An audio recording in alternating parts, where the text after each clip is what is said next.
Frost. Well, no, that's not entirely true. Jimmy Frost still lives on in Jack Frost's heart, and I kind of took that metaphorically when I first read that, but no, it might be more literally, considering that Jimmy Thaw is mentioned by Jack later on in like the continuing books. And also, he is dearly missed on the Rainbow Magic Wiki. Nice guy. I wish he didn't get absorbed into Jack Frost. Then we've got Jilly Chili, who was Jack Frost's younger sister, and like Jimmy, she was also created by a magic spell by Jack. They have similar personalities, so much so that Jack found her annoying and banished her from the castle. But eventually they made up and are on good terms to this day, I believe. The people on the wiki are ruthless, though. They repeatedly call her ugly. Gigabit level internet from Mediacom Business helps me source rare parts from all over the world and even offer customized options. It's really extended my capabilities. Mediacom Business makes it easy. Scoop. But cut my girl some slack, because she was brought into this world by Jack Frost and then was immediately banished by Jack Frost. That's gotta have a psychological toll on you. The last thing we need to discuss is the Rainbow Magic anime. Did y'all know this was a thing? Me neither. It was released in 2010, and basically it starts off at the end of It's the so Rainbow cute. Magic Fairies series of books. Which I think I read like 2 Rainbow Magic Fairy books, but I don't. I remember the covers more than I remember the actual books. Oh yeah, everyone. That's apparently very normal. In this anime. Then Kirsty goes over to Rachel's house to visit, and one thing to notice: Rachel's mom looks like Kirsty's mom in the movie, in the anime. So what's this then?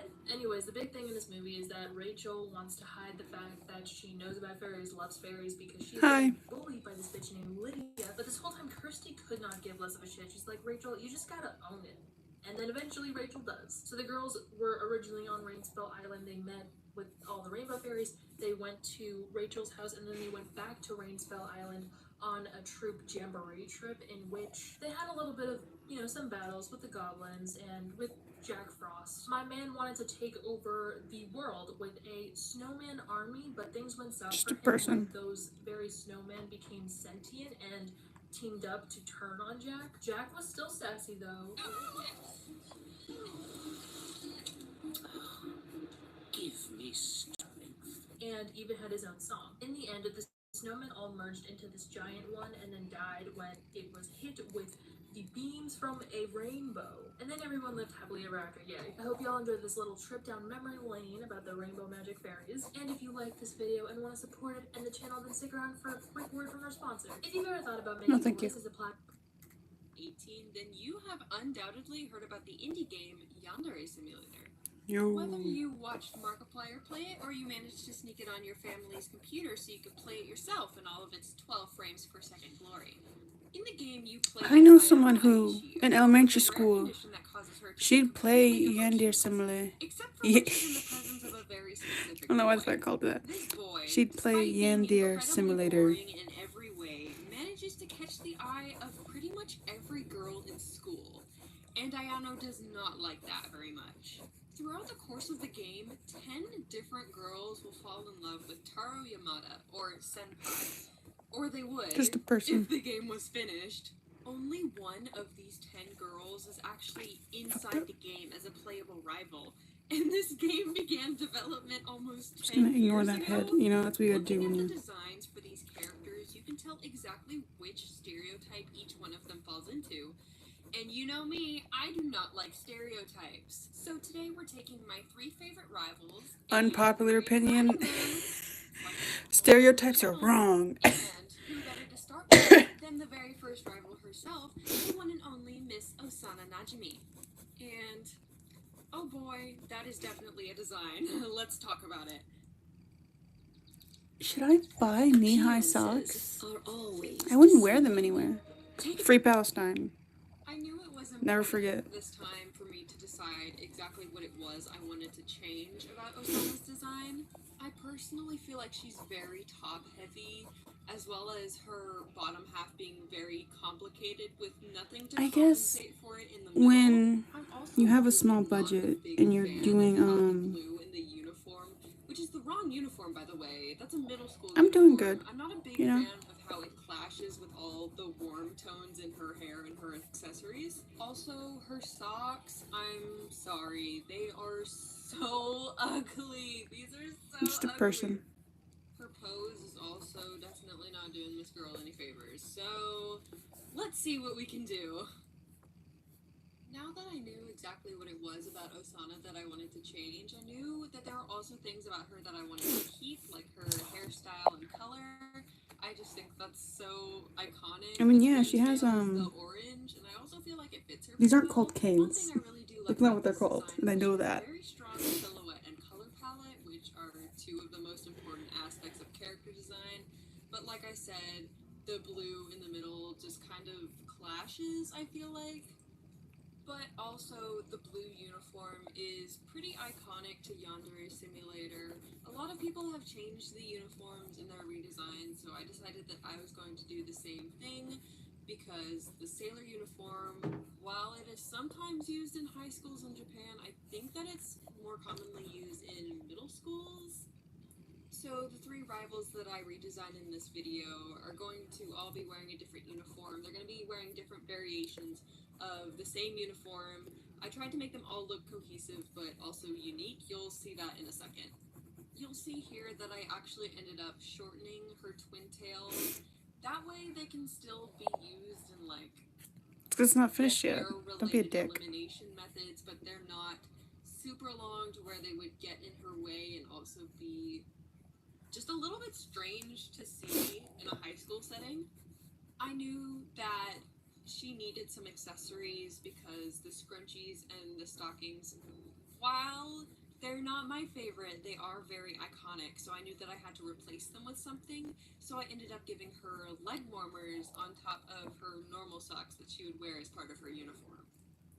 For the three redesigns that I'm doing in this video, I'm really not interested in changing any part of their personality, especially because I feel like they're very recognizable, especially Osana as the most well-known rival. Arguably, her tsundere attitude is very iconic, if not a little bit annoying. So while I said at the beginning of this video that I dislike stereotypes, that mainly just applies to the designs. I feel like adding a little bit more variety in your designs and expanding on the stereotypes that you're building off of makes for a more interesting story. Anyways, the colors. You'll see here that the uniform is still these shades of blue. I just made them a little less saturated, as well as the pink in her accessories. I made those less saturated too, just to try and tie them in a little bit more together. The bright blue and the bright pink were clashing a lot. I played around with giving her darker roots, but I eventually decided just to make her hair ginger. I, of course, changed her pose from looking like she's yelling at you to looking like she's questioning your life choices. This redesign isn't anything too special or out of the ordinary, just a bit of an alteration of some things I would like to see in her design. I gave her some little bracelets just to tie in that pink a little bit more. I gave her freckles just because I thought they suited her face. I made sure to give her more of an angry expression, but other than that, that is Osana.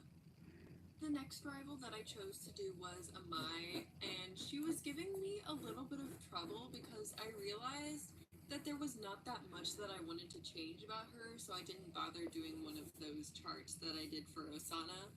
Once again, like I said at the beginning of the video, I really don't enjoy stereotypes, especially in the visual design of a character, and when redesigning Amai, most people give her a larger body type. My friend Naomi has a really great video on this, but essentially I feel like it's really strange when there are 10 rivals for you to redesign and the only one that you make plus sized is the baker girl. That feels really backhanded, honestly. And I want to hear you guys' opinions in the comments because I am not plus size, so, but I do just feel like it's really strange to make Amai fat just because she's a baker and she's in the kitchen. Wow, it's 2023, people. Come on. Characters can be fat just to be fat.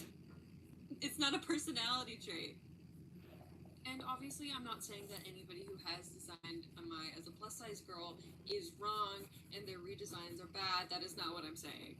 What I'm saying is maybe you need to consider why you are making her bigger. Consider the reason behind it, because there doesn't always need to be a reason. A character can be fat just so that plus size people can see themselves in media, and that can be the only reason. A character doesn't have to have a reason to be fat. Anyways, sorry about that little rant. I do try to include a variety of body types in my art, but obviously I'm still learning, so any criticism would be greatly appreciated. That being said, for Amai, I struggled a little bit with her pose because I didn't really want to include all the stuff she has in her portrait. I just felt like it would clutter the design when I meant to be like redesigning her as a character, and also I am lazy, so I did not want to draw them. Like I said, there isn't anything I particularly dislike about her design other than her socks. Thank All you. of the rivals have pretty I was good really worried. socks. I think I definitely got these I'm wrong, sensing a pattern here, but so I just gave her normal. I'll have to try to draw. I'll obviously draw people with canes. It's not canes. I think they're canes. I'll have to try and draw people with canes more often. Because you'll see in a second that I added a little bit of mint green to them. Speaking of her color scheme, I do really love that mint green. You don't really see green that often in character designs, especially for female anime characters. I feel like green is kind of a rare color, and I think that this mint green is absolutely gorgeous on her. And to highlight those pops of green to make sure that they stand out, I actually made her skin and her hair darker. I didn't really want to change her hair texture too much, so she's mixed. She's black and Japanese because I said so, and this is my channel and I can do whatever I want. Anyways, I probably changed the least about Amai. Like I said, I am a big fan of her original design. Anyways, let's move on to the next rival. And you may be telling yourself, oh yes, they did Osana and then Amai, and now next is Kizana, right? No. I have never seen anybody redesign Megami, and that is so tragic because her design could have been so good. Her role as a foil to Ayano is super interesting, and I would love to see where that storyline goes in 200 years when she actually gets added to the game. As much as I love Megami as a concept, I cannot ignore the glaring issues with her character design. The anatomy is super weird, her expression is off-putting, I hate her socks, I hate the fact that she's wearing gloves with her uniform. She looks silly, she looks goofy, she doesn't look intimidating like she's supposed to, and it's really disappointing because I really like her. So I knew that for my redesign I wanted her to look more intimidating and less, for lack of a better word, silly is what she looks like. She looks silly. She has an extremely top-heavy silhouette, and I think it might just be the pose that she's in, but she just looks really strange, and her color palette is super weird. I don't know. I am really not a fan of the gloves. I struggled a lot with her hair because the original style of her hair is very simple. It just looks a little bit more complicated because of the pose she's in. I originally gave her a hime cut, but that looked a little bit silly, so I just swept her bangs to the side because I don't like drawing blunt cut bangs, I'm sorry, and I just gave her pretty much the same hairstyle she has in her original design.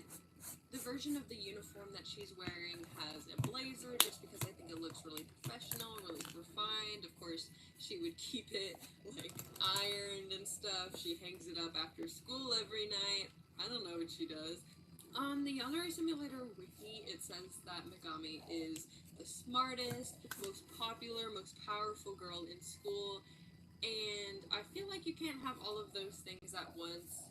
I feel like she needs to be a little bit more balanced as a character. She feels very overpowered, which is really hypocritical coming from somebody like me, but I feel like she would be the really studious, off-putting type, but not a lot of people like her. They respect her, they fear her, but they don't really want to be her friend just because she seems like she'd be kind of mean. And of course, she comes from a very powerful lineage. She runs the student council. She's just overall very intimidating. I am kind of annoyed. In anime, and in some other shows too, they do this. The all the like very like smart people. Have you noticed they're mostly from like rich backgrounds? Maybe it is just an anime. But like, isn't that interesting? Is there like a stereotype in Japan that I don't know about? Might be. But you know what I'm talking about? It's like the really smart person's always like, oh, my dad has a lot of connections, and so I have a lot of connections. It's like, it's like the nice nepo baby thing, and it's like, oh. Please don't ask me for a part 2 to this video. I'm really not interested in redesigning any of the other ones. I just straight up don't like them, so I don't feel like drawing them. However, if you are interested in more Yandere Simulator content, my friend Pistachiomi has an amazing redesign series that they're working on right now, and I really suggest you go check it out. I'll have their videos linked in the description. That being said, I really enjoyed working on these redesigns, and I really hope you like them. Tell me what you think in the comments, and as always, I have been Inkyo, and I will see you very soon. That sounds like a threat. Alright, I'm done. Oh, my favorite color? Blue. Bye.